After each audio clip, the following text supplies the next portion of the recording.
অনেকদিন ধরেই পর্দায় দেখা নেই আজমেরি হক বাঁধনের। সানি সানোয়ারের এশা মার্ডার কনফার্ম সিনেমাটি দিয়েই ফেরার কথা থাকলেও নানা কারণে বিলম্বিত হয়েছে ছবির মুখ। অবশেষে পবিত্র ঈদুল আজহায় মুক্তি পাবে সিনেমাটি।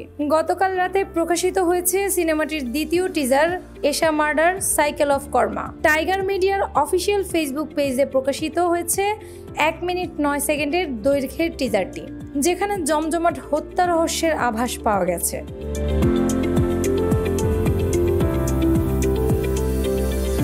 সারা দুনিয়ায় মার্ডার মিস্ট্রি নিয়ে প্রচুর সিনেমা হলেও ঢাকাই সিনেমায় এ ধরনের কাজ বেশি চোখে পড়ে না।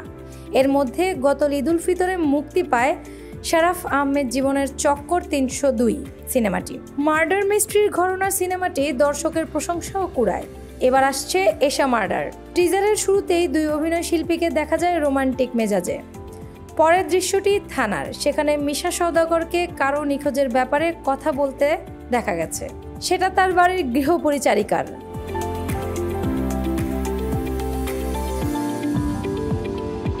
এরপর দেখা যায় এক তরুণ ছুটে বাড়ি থেকে বেরিয়ে এসে বমি করে।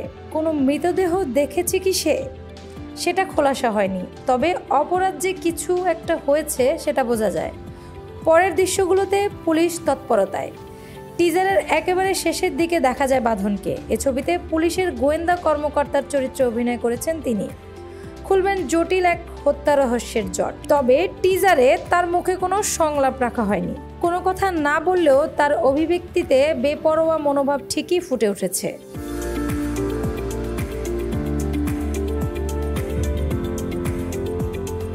গতকাল রাতে প্রকাশিত টিজারের প্রশংসা করছেন অনেকেই। টিজারের নিচে এক দর্শক যেমন লিখেছেন, মনে হচ্ছে বেশ ভালো একটা থ্রিলার হতে চলেছে। আরেক দর্শক লিখেছেন, বাঁধনকে নতুন ধরনের চরিত্রে দেখা যাবে। অনেকে আবার বলেছেন, এবারের ঈদের বড় তারকাদের ছবি মুক্তি পাচ্ছে, সব মিলিয়ে ঈদ জমে যাবে।